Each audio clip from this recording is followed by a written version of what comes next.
Nagka-tensyon sa Villamor Air Base sa Pasay City nang hindi payagan ang abogado ni Arnie Teves Jr. na makausap ang dating congressman kagabi. Balikan natin ang mga pangyayari sa pagpapadeport kay Teves mula sa Timor-Leste. Live mula sa Pasay City, may unang balita si Bea Pinlac. Bea? Susan, pasado alas 11 kagabi nang lumapag sa Villamor Air Base sa Pasay City ang eroplanong nag-uwi kay dating Negros Oriental Representative Arnie Teves dito sa Pilipinas. Bago bumiyahe pabalik ng Pilipinas mula Timor-Leste, tinanggal ang posas at kadena sa paa ng pinatalsik na Negros Oriental Representative na si Arnie Teves. Pagtapak sa eroplano ng Philippine Air Force, ibinalik ang posas sa kamay. Pero hindi na ang kadena sa paa. Huwag nyo na lagyan nyo sa paa. Kahit sa kamay, huwag nyo sir. Hindi naman matatakas. Hindi, protocol sir, protocol. Nang maupo na sa eroplano, ikinuwento ni Teves ang pag-aresto sa kanya sa bahay niya sa Timor-Leste. Hindi ko nila ako by force. Wala naman akong problema kung mapauwi ako basta lang. Tama lang.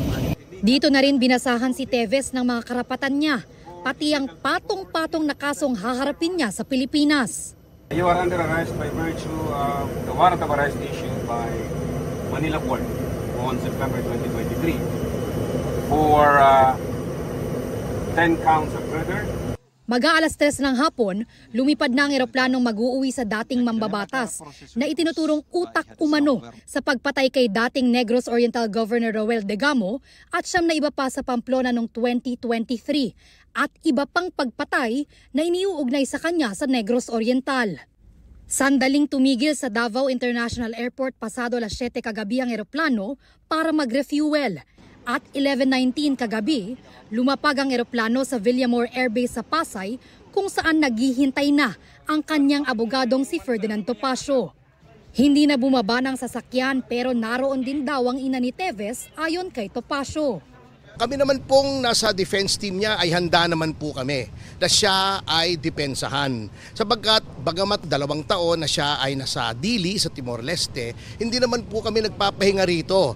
Nanindigan si Topacio na dapat sa Villamor Air Base pa lang, makausap na niya agad si Teves bilang legal counsel. Dapat dito papasukin nila ako at kausapin ko ang kliyente ko. So I can advise him of his rights and I can see how he is, if he's injured or if he was in any way mistreated, maltreated or whatever, or if any of his rights were violated. Pero nang subukan ng legal team ni Teves na pumasok sa gate ng paliparan, hinarang sila ng mga bantay roon. Kanina nagpahayag si Director Santiago na kapag yung mga abogado ay dumating dito, papayagan naman. Nagtataka lang ako, ba't hindi nakapag-coordinate sa base security? Bigo sina Topacio na makausap si Teves sa Villamor Air Base dahil agad idiniretso ng mga otoridad si Teves sa NBI sa Pasay.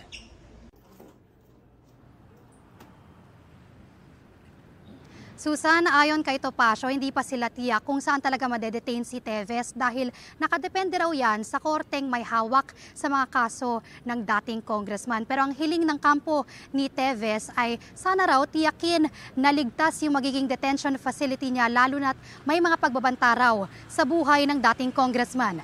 At yan ang unang balita mula rito sa Pasay City. Bea Pinlac para sa GMA Integrated News.